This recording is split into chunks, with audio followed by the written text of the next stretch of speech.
How to Fail at Almost Everything and Still Win Big. Kind of the Story of My Life. By Scott Adams.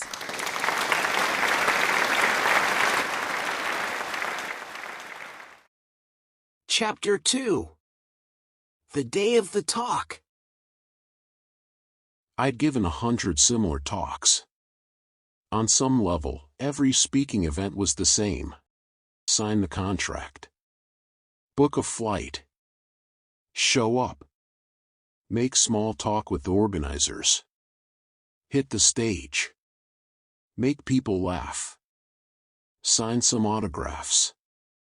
Pose for pictures. Rush to a waiting car service. Ride to the airport. Fly home. This time the small talk wasn't working. Backstage, minutes before I was introduced to a packed ballroom, the organizers tried to engage me in conversation. I did my best, but they couldn't decipher much of what I was trying to say. I whispered and gestured and used my workaround sentences, trying to assure them that things would be better on stage. But honestly, I didn't know that to be true. And I could see the panic in their eyes. The odds were high that I would walk on stage and my throat would snap shut on every third syllable. Experts say public speaking is one of the most terrifying things a person can do. That wasn't generally the case for me. I was well-trained, experienced, a natural ham, and my audiences were generally full of friendly Dilbert lovers. But I had never before stood backstage waiting for an introduction while wondering if I possessed the ability to speak. This was new. As the host launched into my introduction, I climbed the metal steps to the side stage. The sound technicians fiddled with the mixer and prepared to go hot on my microphone. The event organizers faded into the backstage darkness. The audience was restless with anticipation. My introduction seemed to last forever.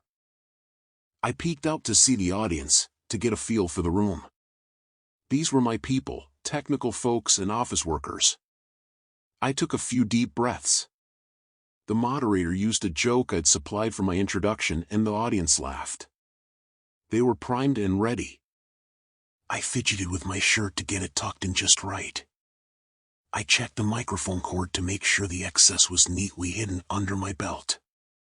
The moderator raised his voice for effect and bellowed. Please welcome the creator of Dilbert, Scott Adams! My heart pounded so hard that I could feel it in my shoes.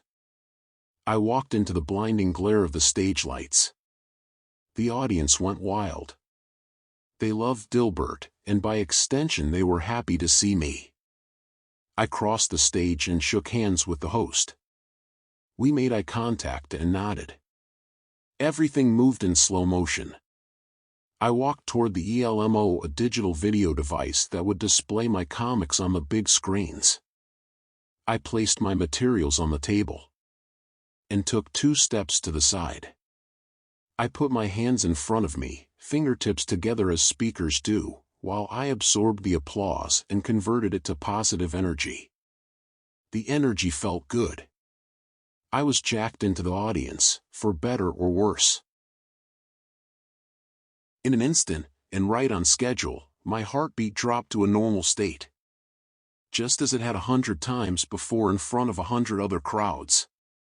My training was kicking in, and with it came my confidence. In my mind I owned the audience, and they would have it no other way. They had come to surrender. In a sense. All I had to do was show them I knew it. And to do that, I needed to be able to speak. I took 2 deep breaths and looked around. I smiled at the audience. I was happy to be there, genuinely happy. I was born for this. The stage always feels like home. I waited for the applause to stop. And when it did, I waited a little longer, as I had learned. When you stand in front of an audience, your sensation of time is distorted. That's why inexperienced presenters speak too rapidly. I mentally adjusted my internal clock to match the audience's sense of timing. I also wanted them to wait in silence for a beat or two, to engage their curiosity. I knew from experience that audience members often wonder what the creator of Dilbert will sound like. That day, I wondered the same thing. At this point in my story, you might have the following question: what kind of idiot puts himself in a position to be humiliated in front of 1,000 people? It's a fair question. The answer is a long one. It will take this entire book to answer it right.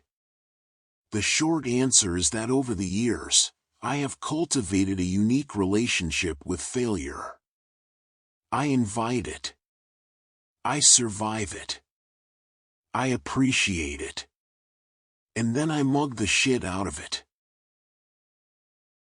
Failure always brings something valuable with it.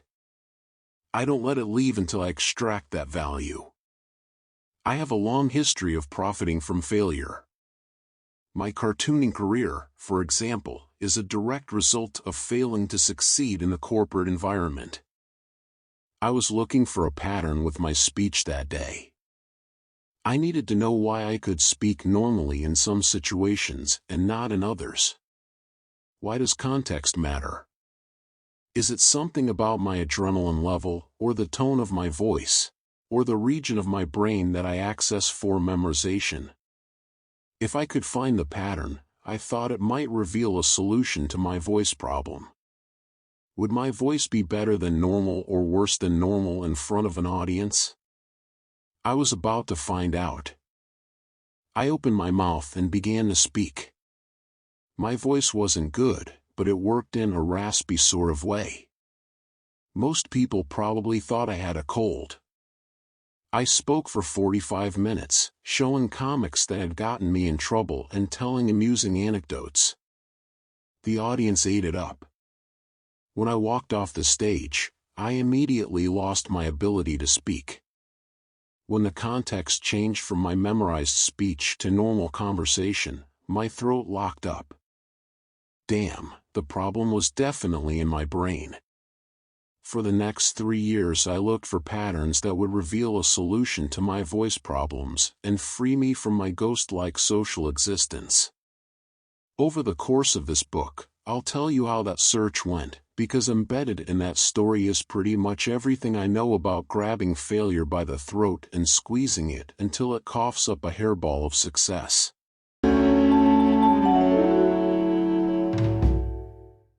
Chapter 3. Passion is bullshit.